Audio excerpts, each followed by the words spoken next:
বোলে ডাঙৰ ডাঙৰ কিবা আজিকালি ৰোষ্টাৰ ওলাইছে বোলে অসম আহি পোৱাৰ পিছত এইকেইটা পাপাৰ আশীৰ্বাদ লৈ কোবাব লাগিব। হেল্ল' গাইজ, কি খবৰটো গাইজ? আজি আমি কথা পাতিম ভিক্টৰ দাসৰ বিষয়ে। তো ভিক্টৰ দাসৰ এইবাৰ খং উঠিছে অসমৰ ৰোষ্ট ভিডিঅ' বনোৱা ইউটিউবাৰসকলৰ ওপৰত। আৰু ভিক্টৰ দাসে ইনষ্টাগ্ৰামত লাইভ আছিলে আৰু লাইভতে কৈছে যে ভিক্টৰ দাসে অসমলৈ আহি ৰোষ্টাৰসকলক পিটিব। তো ভিক্টৰ দাসে কি কৈছিলে সৰু ভিডিঅ'টো আমি চাই লওঁ। আৰু ফূৰ্তি কৰিব লাগিব, জীৱন জীয়াব লাগিব, উৎপাত দিব লাগিব। উৎপাত দিবি, উৎপাত কৰিবি, ভিক্টৰ সেনাই উৎপাত কৰিব। এটা বস্তু মনত ৰাখিবি, ভিক্টৰ সেনাক কোনোদিন বেয়া পথত যাবলৈ নিদিয়ে। এটলিষ্ট মই নিজে যি কৰি আছো মোৰ লাইফত কৰি থাকিব পাৰো, but I won't allow anyone to go in a very different way out there. ঠিক আছে? So I love you guys, you people are amazing. Please, papa যতে আছে হ্যাপি থাকো।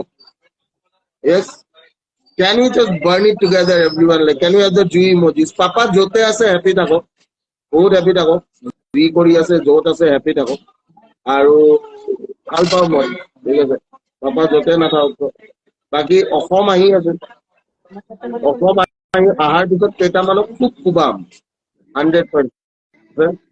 কিবা বোলে ডাঙৰ ডাঙৰ কিবা আজিকালি ৰোষ্টাৰ ওলাইছে বোলে অসম আহি পোৱাৰ পিছত এইকেইটা পাপাৰ আশীৰ্বাদ লৈ কোবাব লাগিব, হয় নহয়?